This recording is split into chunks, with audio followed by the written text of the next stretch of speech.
Hello बच्चों, चलिए प्रश्न पढ़ते हैं। प्रश्न दिया है, निम्न में से कौन सा विकल्प केवल द्विलिंगी जंतुओं को दर्शाता है। विकल्प ए है अमीबा, स्पंज, लीच।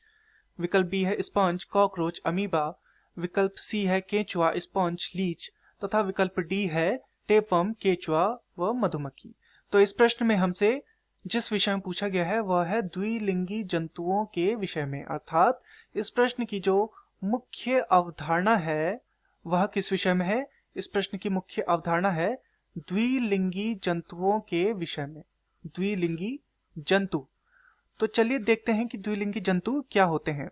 द्विलिंगी जंतु ऐसे जंतु जिनमें दोनों प्रकार के जननांग पाए जाते हैं। दोनों प्रकार के जननांग इनमें पाए जाते हैं। दोनों प्रकार के जननांग का क्या अर्थ है, अर्थात इनमें नर एवं मादा जननांग दोनों ही जननांग इनमें देखने को मिलते हैं।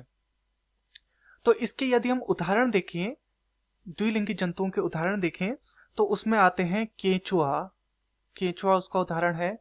इसके अतिरिक्त स्पंज, स्पंज भी द्विलिंगी जंतु का उदाहरण है तथा इसके अतिरिक्त लीच, लीच भी द्विलिंगी जंतु का उदाहरण है। आदि आदि इसके उदाहरण होते हैं।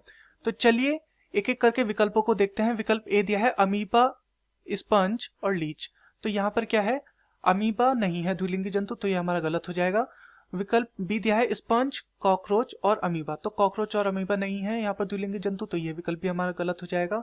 विकल्प सी है केंचुआ, स्पंज तथा लीच। तो ये तीनों ही क्या है, हमारे द्विलिंगी जंतु हैं, अर्थात इनमें नर व मादा जननांग दोनों ही पाए जाते हैं। तो ये हमारा क्या हो जाएगा, सही हो जाएगा।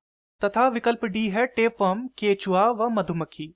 तो यहाँ पर क्या है, मधुमक्खी जो है वो द्विलिंगी नहीं होती है, तो ये भी हमारा क्या हो जाएगा, गलत हो जाएगा। तो दिए गए प्रश्न का सही उत्तर होगा विकल्प सी, केंचुआ, स्पंज तथा लीच। मैं आशा करता हूं आपकी यह समझ में आया होगा। धन्यवाद।